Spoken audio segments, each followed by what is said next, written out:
When I speak about sexuality, I speak about power. So it's mastering power.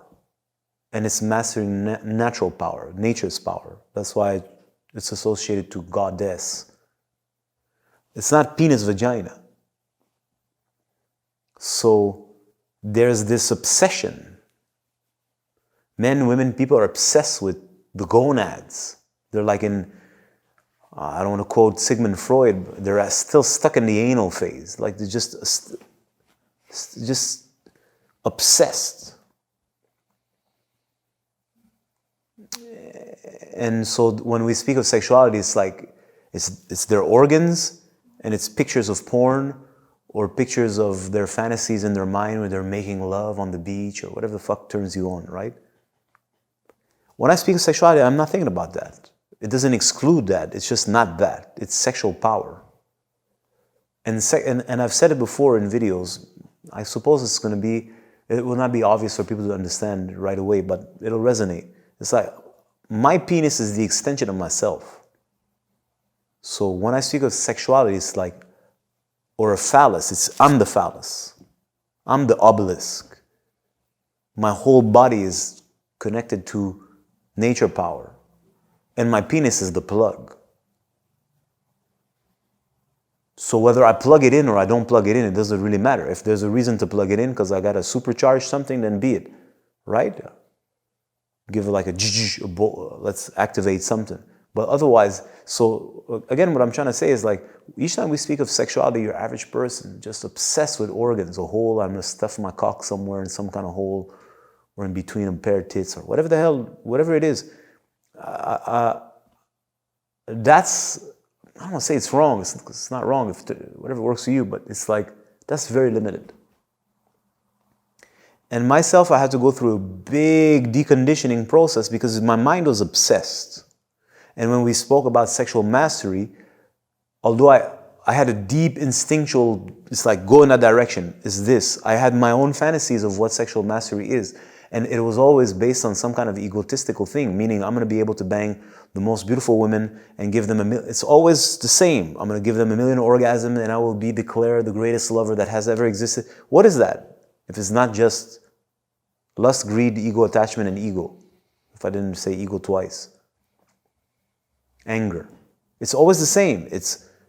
But that's not sexual mastery as I've come to understand it. This is not sexual mastery. This is me trying to build a persona so I can have power and you be vanitized.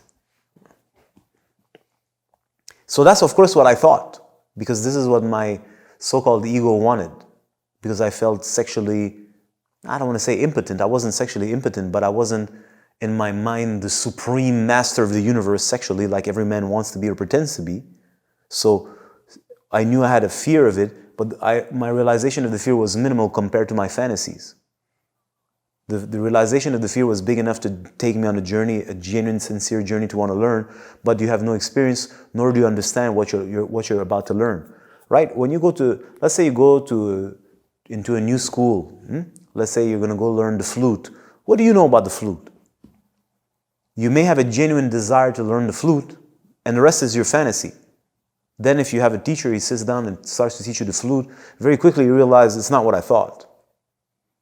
Right? And if I'm genuinely interested in the flute, I'm going to have to let go of my fantasies of what flute is and actually learn what the flute is. So the same went for me. It's like I have a genuine interest to discover what sexuality is, but it's mixed with my fetishes and fantasies. And of course, as you go, this is right. I told you the story about wanting to learn the guitar. I'm not wanting to learn the guitar. I want to be like Slash from Guns N' Roses. Then when you realize you're not Slash, then that fades away and you start to learn the guitar. And then you discover the world that it is, and it's not Slash. Do you know what I mean? So the point is, as I embarked, I had all these ideas in my mind, and I've had many teachers along that path. So most of them were women, and one of which would say, she would ask me, well, what do you want? And I would say what I want, and she says, why?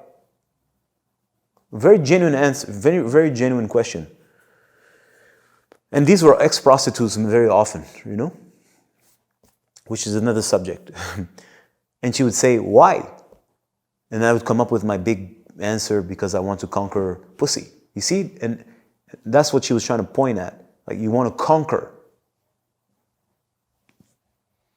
And the desire to conquer comes from fear. Now, she didn't say that. She didn't say much, but she had enough experience and she had seen enough cock to understand the cockiness of men. And she was very profound and understood enough that you're scared. And that's why you want to conquer. And you want to conquer women. And that by meaning becoming the supreme lover of existence, so that you can feel that you're on top of it. It was very subtle, right? I didn't understand that, because I thought that is sexual mastership. And I was very disappointed to realize that my fantasy of sexual mastership, well, I could have taken that direction, right? Because there's as many paths as whatever the fuck you want. So there's an option, you can learn how to do that. Well, you're not going to really learn how to do that, but you'll have the impression that you've learned how to do that. And you'll surround yourself with people who are looking for such a shallow kind of experience in which you may compete for the top position. Does this mean you've mastered sexuality? Not in the least bit.